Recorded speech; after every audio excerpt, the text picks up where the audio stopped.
क्या पति पत्नी का 7 जन्मों का रिश्ता होता है?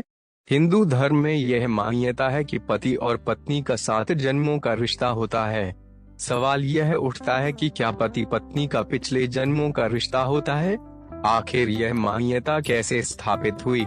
आइए जानते हैं इसके विषय में। मित्रों, स्वागत है आपका हमारे चैनल पर। हमारी वीडियो पसंद आए तो वीडियो को लाइक, चैनल पर नए हो तो चैनल को सब्सक्राइब जरूर करें। मित्रों, हिंदू धर्म में 7 फेरे और 7 वचन का प्रचलन है।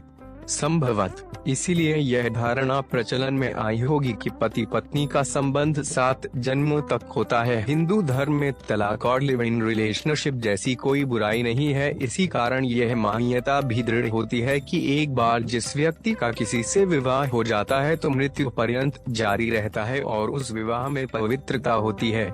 पुनर्जन्म का सिद्धांत हमारे रिश्तों, संबंधों आदि के साथ चक्र के रूप में चलता रहा है। कोई मित्र है, कोई शत्रु है तो कोई प्रेमी है, कोई पति है तो कोई पत्नी है, कोई माता या पिता है तो कोई भाई या बहन।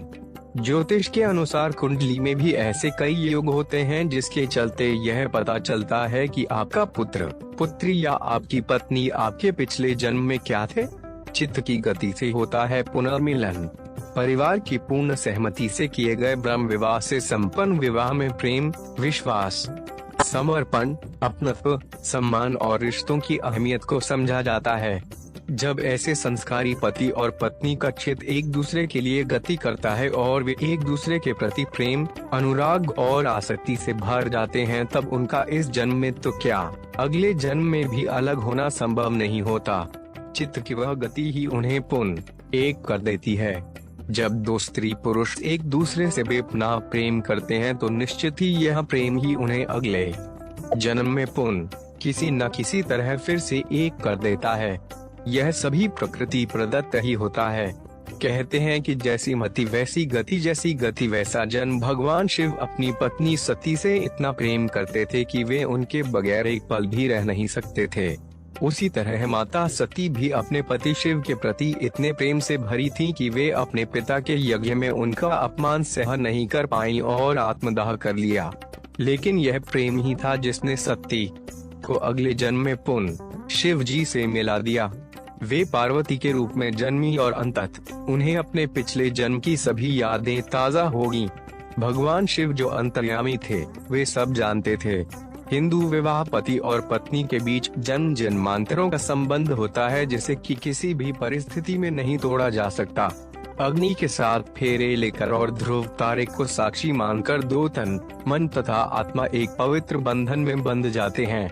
हिंदू विवाह में पति और पत्नी के बीच शारीरिक संबंध से अधिक आत्मिक संबंध को महत्व दिया जाता है और ये संबंध धार्मिक रीति से किए गए विवाह और उस विवाह के वचन और फेरों को ध्यान में रखने तथा विश्वास को हासिल करने से कायम होते हैं।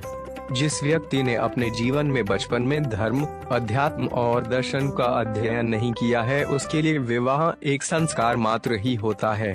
हिंदू धर्म में विवाह एक अनुबंध या समझौता नहीं है, बल्कि यह भली भांति सोच समझकर ज्योतिषीय आधार पर प्रारब्ध और वर्तमान को जानकर तय किया गया एक आत्मिक रिश्ता होता है। आपकी पत्नी यदि आपके पिछले जन्म की साथी रही है तो निश्चित ही आपके मन में उसके प्रति और उसके मन में आपके प्रति एक अलग ही तरह का प्रेम और सम्मान होगा, जो गहराई से देखने पर ही समझ में आएगा। इस भाग की जिंदगी से थोड़ा सा समय निकालकर अपनी पत्नी की आंखों में भी झांक कर देख लीजिए। कई बार एक बार में ही देखने पर किसी स्त्री या पुरुष के प्रति अजीब सा प्रेम और आकर्षण पैदा हो जाता है और कई बार किसी को देखने पर अपने उसके प्रति घृणा उत्पन्न होती है। हिंदू धर्म के अनुसार हमारे चित्त या अंतःकरण में लाखों जन्मों की स्मृतियां संरक्षित होती हैं और वे हमें स्पष्ट तौर पर समझ में नहीं आती हैं। लेकिन उस स्मृति के होने से ही हम किसी व्यक्ति या जगह को पूर्व में भी देखा गया मानते हैं, जबकि हम किसी व्यक्ति से पहली बार मिले या किसी जगह पर हम इस जीवन में पहली बार गए हों, फिर भी हमें वे जाने पहचाने से लगते हैं। व्यक्ति का चेहरा भले ही बदल गया हो, लेकिन उसे देखकर और उससे मिलकर हमें अजीब सा एहसास होता है। कई बार हमारे संबंध इतने गहरे हो जाते हैं कि हम उसी के साथ जीवन गुजारना चाहते हैं, लेकिन फिर भी इस बारे में यह सोचा जाना जरूरी है कि हमारे मन में किसी व्यक्ति के प्रति आकर्षण क्यों उपजा। हमारे चित्त के अंदर 4 प्रकार के मन होते हैं। एक चेतन मन, दूसरा अचेतन मन, तीसरा अवचेतन मन, चौथा सामूहिक मन।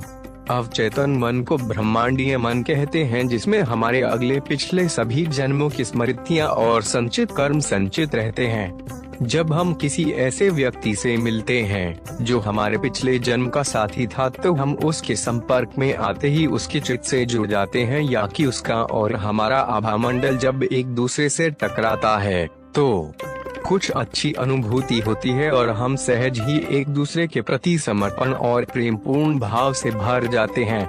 हमारे मन में उस व्यक्ति के प्रति दया, प्रेम, करुणा और उससे बात करने के भाव उपजते हैं।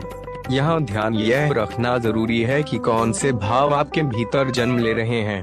हो सकता है कि महज शारीरिक सुंदरता के कारण ही आकर्षण हो। मित्रों, आज के वीडियो में इतना ही। हमारी यह वीडियो कैसी लगी कमेंट कर जरूर बताएं, और वीडियो को अभी तक लाइक ना किया हो तो वीडियो को लाइक कर दें। और चैनल पर नए हो तो चैनल को सब्सक्राइब कर बेल आइकॉन भी प्रेस कर ले, ताकि नए वीडियो का नोटिफिकेशन आपके मोबाइल में पहुंचता रहे। मिलते हैं किसी नए वीडियो के साथ, तब तक के लिए जय श्री कृष्ण।